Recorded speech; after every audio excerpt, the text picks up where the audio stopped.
বাবা আমাকে একটু সামনে রামচন্দ্রপুরে ছেড়ে দেবে? আমি অনেকক্ষণ থেকে দাঁড়িয়েছি, কোনো গাড়ি আসছে না।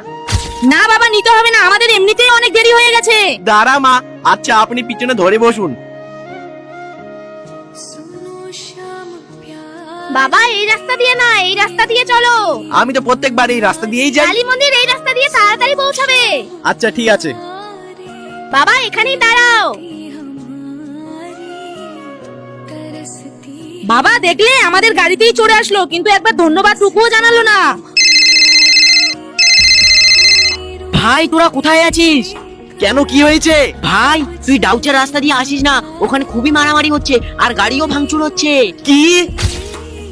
আর বাবা আমরা যে কালী মন্দিরে যাব সেটাই বা উনি কিভাবে জানতে পারলেন? সত্যি তো।